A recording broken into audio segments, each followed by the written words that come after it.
আসসালামু আলাইকুম সবাইকে। আশা করি যে যেখানে আছেন ভালো আছেন। আলহামদুলিল্লাহ আমরা ভালো আছি।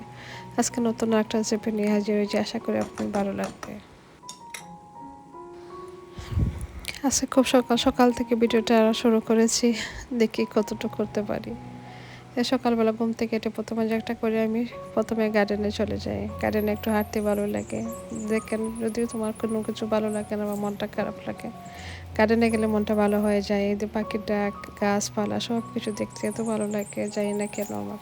আসলে গার্ডেনে একা একা হাঁটতে ভালো লাগে, বা আমাদের তো মেয়েদের মাথার মধ্যে কত কিছু ঢুকে, সব কিছু তো বের করা সম্ভব নয় সবসময়। বাবা গার্ডেনে গেলে একা একা হাঁটলে সব কিছু বের হয়ে যায়। এই তো সব কিছু শেষ করে রান্না বাড়া শেষ করে যা করলাম আর কি, এই পাস্তাটা বানাবার জন্য সব কিছু বের করে নিলাম। এখানে পাস্তা নিয়েছি, পেঁয়াজ নিয়েছি, আলু নিয়েছি, টমেটো নিয়েছি, যা যা লাগবে আর কি পাস্তার জন্য সব কিছু রেডি করে নিলাম। এখন পাস্তাটা বয়েল দেওয়ার জন্য বসিয়ে দিলাম।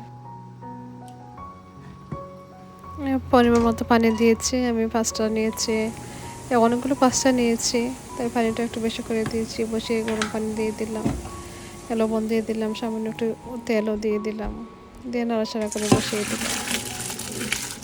পাস্তাটা হয়ে গেছে, আমি নামিয়ে দিলাম।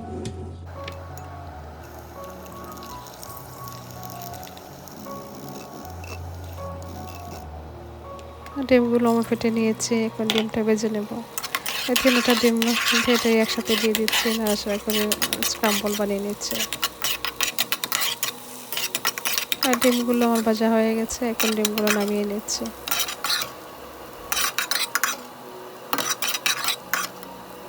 নিচে ডিমগুলো নামিয়ে এই পানের মধ্যে আমি দিয়ে দিলাম সামান্য আর একটু তেল।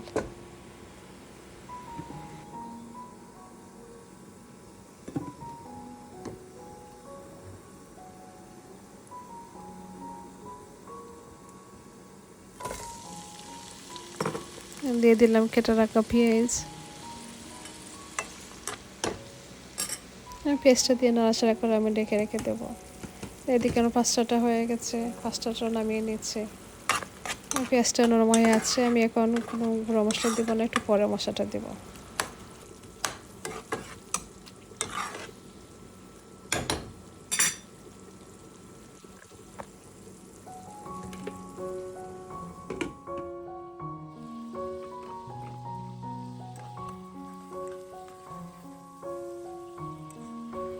আমার পেঁয়াজটা আমার ভাজা হয়ে গেছে, এখন আমি কী করবো, দিয়ে দেবো টমেটো কেটে রেখেছিলাম, আলুটাও কেটে রেখেছিলাম, কাঁচামরিচটাও কেটে রেখেছি, এগুলো আগে দিয়ে দেবো।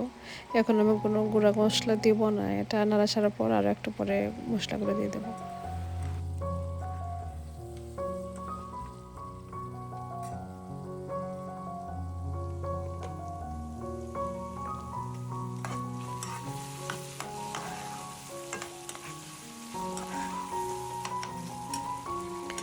আসলে আমার কাছে এই পাস্তাটা খেতে ভালো লাগে, আরও অনেকটা দেওয়া যায়, সেটা দিলে আমার কাছে ভালো লাগে না। এই সিম্পল এক পাস্তাটা আমার কাছে ভালো লাগে, কারণ বাংলাদেশের মতো লাগে খেতে। এখন দিয়ে দিলাম গুঁড়া মশলার মধ্যে দিয়ে দিলাম চিলি পাউডার, হলুদের গুঁড়ো, সামান্য একটু জিরা গুঁড়ো। আর কোনো মশলা আমি দিইনি, কারণ টমেটো সসটা দিয়ে দেবো, তাই একটু মশলা কম করে দিচ্ছি। কারণ এক পাস্তা বানাবো, তো এক পাস্তার মাঝে একটু গুঁড়া মশলা কমিয়ে দিলে আমার কাছে মনে হয় কি ভালো লাগে খেতে। আর সাথে তো টমেটো সস আছে, টমেটো সসটা দিলে তো একটু অন্যরকম লাগে। তাই এই যে এখন দিয়ে দিলাম টমেটো সস। এখানে আমি 2 টেবিল চামচের আরও বেশি টমেটো সসটা রেখেছি। টমেটো সস গুঁড়া মশলা দিয়ে একটু পানি দিয়ে কষিয়ে নিচ্ছি ভালোভাবে। এটা কষানো হয়ে গেছে সুন্দর করে, এখন আমি দিয়ে দেবো আমার পাস্তা। ভিডিওটা দেখতে যদি আপনাদের কাছে ভালো লাগে, প্লিজ একটা লাইক দিয়ে দিবেন, ভালো লাগলে শেয়ার করে দিবেন। আর যারা সাবস্ক্রাইব করেছেন তাদেরকে তো অসংখ্য ধন্যবাদ, আর যারা আমার চ্যানেলে নতুন এসেছেন তাদেরকে তো অসংখ্য অসংখ্য ধন্যবাদ।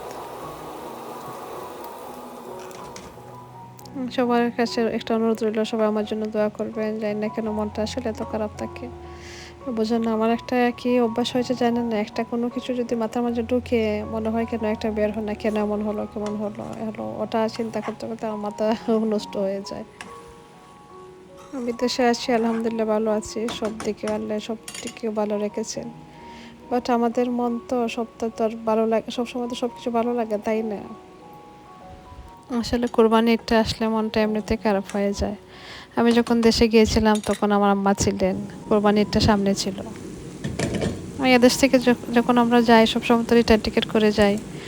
তখন রিটার্ন টিকিটটা আমিও করে গিয়েছিলাম। আর ঈদটা সামনে ছিল। তখন আমার আসার সময় হয়ে গেছিলো। আম্মা বলছিলেন ঈদটা করে যাও। ওটা আমি পারিনি কারণ আমার রিটার্নটা টিকিট করেছিল। চেয়েছিলাম টিকিটটা করলাম ওনার জন্য হয়নি পাইনি। আমার শ্বশুর ট্রাই করেছিলেন সবাই ট্রাই করেছিলেন কোনো হয়নি। বাট এই জন্য যখন কোরবানি ঈদটা আসে না তখন আমার কথা অনেক মনে হয়ে যায় তখন আর কি বলবো আর।